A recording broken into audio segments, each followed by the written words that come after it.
द्वापर युग में महाभारत युद्ध शुरू होने के पहले भगवान श्री कृष्ण को यह आशंका हुई कि अपने पराक्रम के कारण कुंती पुत्र और उनके परम सखा अर्जुन को अहंकार हो गया है।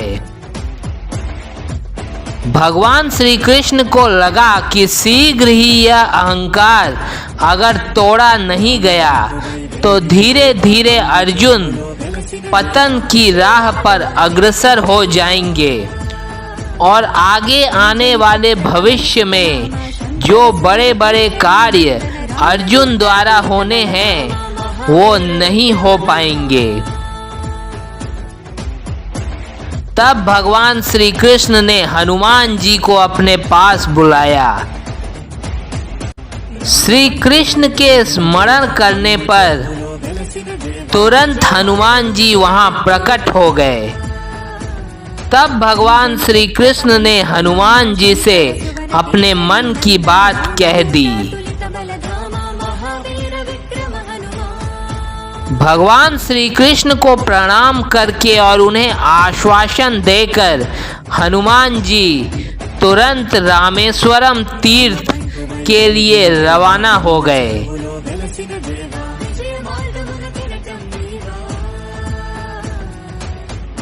रामेश्वरम तीर्थ पहुंचकर हनुमान जी पास ही में भगवान श्री राम के ध्यान में मग्न हो गए। जब हनुमान जी ध्यान में मग्न थे उसी समय अर्जुन वहां से गुजर रहे थे। हनुमान जी को पहले से ही ज्ञात था कि अर्जुन अभी रामेश्वरम तीर्थ के सम्मुख से गुजरेंगे, इसलिए उन्होंने यह जगह चुनी थी।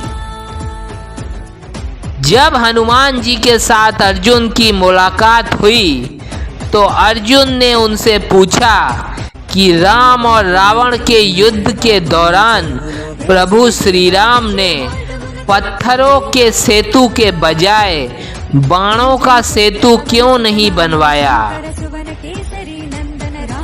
बाणों का सेतु आसानी से और जल्दी बन जाता। इस बात को सुनकर हनुमान जी ने अर्जुन से कहा कि बाणों का सेतु कमजोर होता है और वह वानरों का भार सहन नहीं कर पाता। हनुमान जी के इस प्रकार के उत्तर पर अर्जुन हंसने लग गए। अर्जुन के अपने महान धनुर्धर होने का बड़ा अभिमान था जो श्री कृष्ण पहले ही भांप चुके थे और इसी अभिमान को चूर करने के लिए तो श्री कृष्ण ने हनुमान जी को भेजा था जो अर्जुन को ज्ञात नहीं था।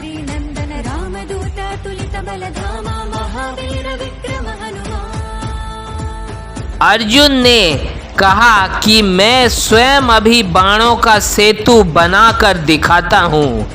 अगर आप मेरे द्वारा बनाए बाणों के सेतु पर चलकर दिखा देते हैं और सेतु टूट जाता है तो उसी समय मैं बिना कुछ सोचे समझे अग्नि समाधि लेकर अपने प्राण त्याग दूंगा।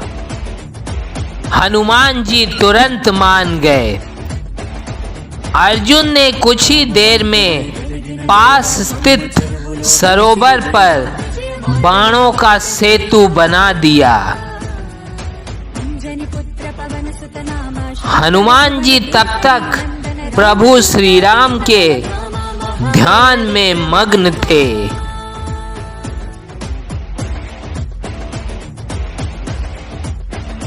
जैसे ही बाणों का सेतु तैयार हुआ हनुमान जी ने अपना विराट रूप धारण किया और सेतु पर चलने लगे।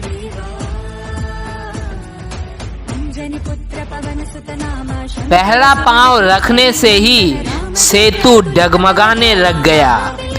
दूसरा पांव रखते ही पूरा सेतु टूटकर सरोवर में गिर गया। यह देखकर अर्जुन दुखी हो गए और उन्होंने समाधि के लिए तुरंत अग्नि प्रज्वलित कर दी।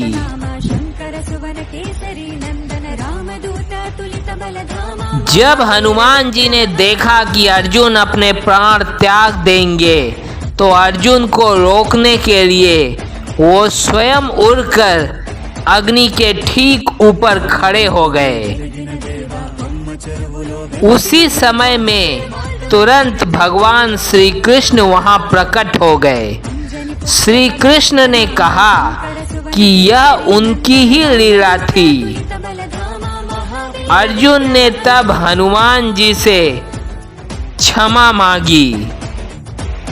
हनुमान जी ने कहा कि वह बहुत बड़े धनुर्धर हैं, परंतु कई बार अहंकार के कारण बड़ा से बड़ा व्यक्ति भी अपना सुध-बुध खो बैठता है। फिर अर्जुन और हनुमान जी दोनों ने ही भगवान श्री कृष्ण को प्रणाम किया। फिर अर्जुन ने हनुमान जी को भी महाभारत युद्ध में भाग लेने की प्रार्थना की। तब हनुमान जी ने कहा कि वे युद्ध में तो भाग नहीं लेंगे, परंतु महाभारत युद्ध के समय उनके रथ के शिखर के ऊपर बैठने की बात कही। कौरवों और पांडवों के मध्य 18 दिनों तक चले युद्ध के दौरान हनुमान जी अर्जुन के रथ पर ध्वजा में सूक्ष्म रूप से बैठे रहे।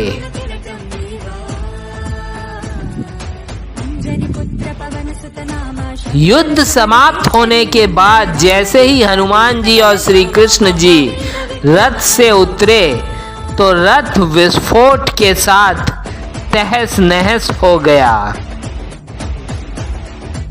अर्जुन ने श्री कृष्ण से इसका कारण पूछा तो श्री कृष्ण ने बताया कि उनके रथ पर युद्ध के दौरान अनेक बाण और दिव्यास्त्र लगे थे।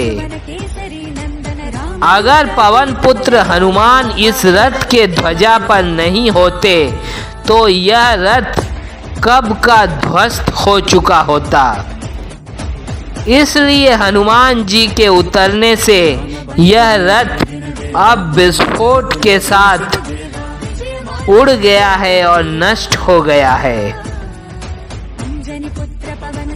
दरअसल अर्जुन का रथ हनुमान जी और श्री कृष्ण दोनों की संयुक्त शक्ति के कारण पूरे युद्ध में सुरक्षित रही।